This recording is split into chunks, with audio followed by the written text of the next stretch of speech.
welcome back everyone. Did you get this week's disease puzzle?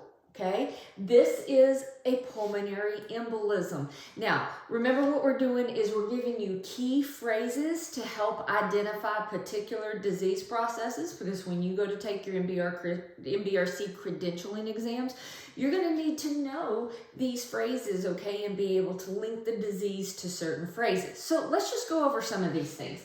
So when you're just looking at this and you think, okay, what is this? What are some things that I know for sure? Well, hopefully you picked up on this wedge-shaped atelectasis, okay? That is very specific for a pulmonary embolism. Now, I say it's very specific for textbook-wise. That's what you see in the textbooks, maybe not so much in real life, but it is a key phrase to associate with pulmonary embolism, okay? So going off of that, let's just talk about some things. So a pulmonary embolism typically results from a deep vein thrombosis. If we're talking about a blood clot, PEs develop from deep vein thrombosis. So in a deep vein thrombosis, a DVT, there is something called Virchow's triad. And what that is that a person that is not mobile, they have a lot of venous stasis. Okay, so that's one thing. Lack of good blood flow in the extremities. So venous stasis, which leads to hypercoagulability. That blood just sits there, and so it forms a clot.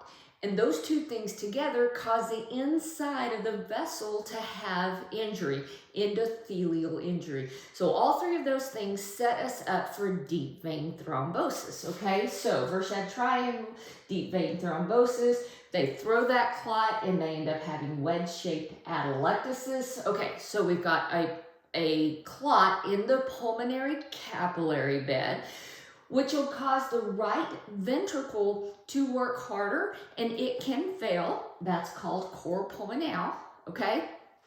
Any disorder in the pulmonary capillary bed, some kind of clot, an air embolism, pulmonary hypertension, that is going to elevate physiologic dead space. Paco, pico, paco, remember? Okay, physiologic dead space. When you do Paco, pico, paco, you come out with a percentage.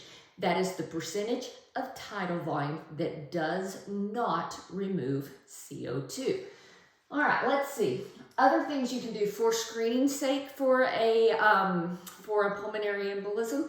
You can draw some blood work called a D-dimer, tells about clotting, and if that number is greater than 500, there's a very high likelihood.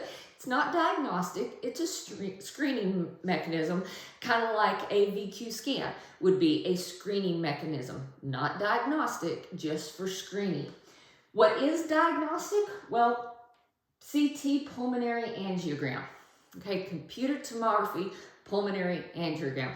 This is going to say, hey, there's a clot in the pulmonary capillary bed. So this is diagnostic, and then how do we treat it? With anticoagulants. Okay, now let's be clear.